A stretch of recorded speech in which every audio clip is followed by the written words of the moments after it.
वर्चस्व में आगे बढ़ा है। रामानुजाचार्य भी एक ऐसे ही व्यक्ति थे जिन्होंने शंकराचार्य के बाद एक काम को बहुत अच्छे तरीके से किया।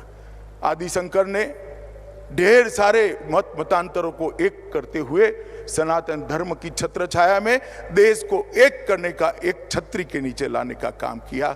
और रामानुजाचार्य ने अपने जीवन कवन से पूरे देश को सनातन धर्म के साथ जोड़ने का काम किया।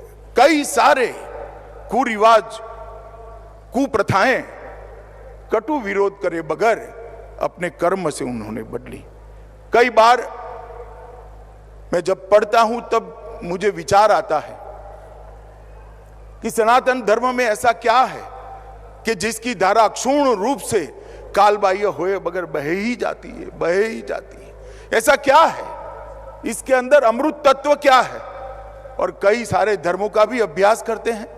जब तुलनात्मक अभ्यास करते हैं तो नजर में आता है कि सनातन धर्म में मैं ही सत्य हूं, ये जड़ता और अहंकार नहीं है।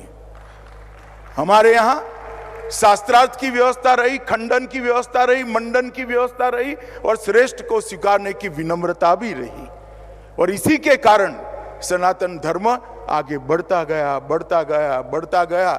हो सकता है आज ध्यान से देखने वालों को देखे कि हम काफी पिछड़ गए हैं, मगर ये सारे देश के सभी मतों के संप्रदाय के आचार्य यहाँ बैठे हैं।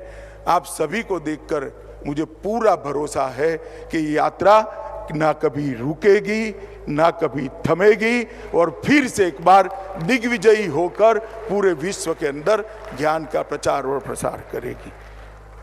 आज मैं जब यहाँ आया हूँ तब इस पवित्र भूमि पर, यहाँ पर जो स्मारक बनाया है और इसके साथ साथ वेद अभ्यास की भी व्यवस्था करी है। वेद की 9 के 9 शाखाओं के अभ्यास शास्त्रोक्त तरीके से हो सके, ऐसे विद्यार्थी भी यहाँ से निकलेंगे, पूरे देश भर में फैलेंगे और जहाँ जहाँ जाएंगे वहाँ वेद के ज्ञान की सुगंध को, उसकी ज्योत को प्रज्वलित करते जाएंगे।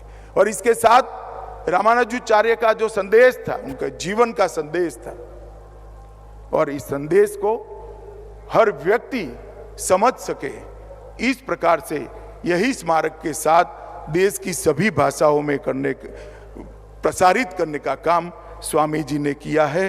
मैं फिर से पूज्य श्री चिन्ना जीयर स्वामी जी को बहुत बहुत बहुत बहुत समग्र देश की ओर से साधुवाद और धन्यवाद करना चाहता हूं। आज जब मैं यहाँ आया हूं तब यहाँ पर 1035 कुंड के साथ श्री लक्ष्मी नारायण महायज्ञ भी हो रहा है।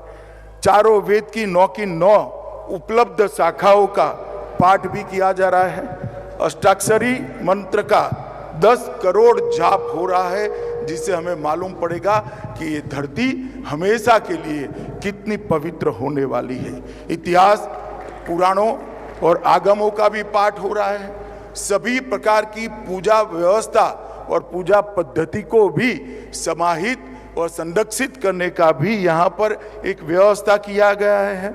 और श्री रंगम के रंगनाथ, तिरुमाला के तिरुपति के श्री वेंकटेश्वर स्वामी सहित 108 प्रेरणा केंद्रों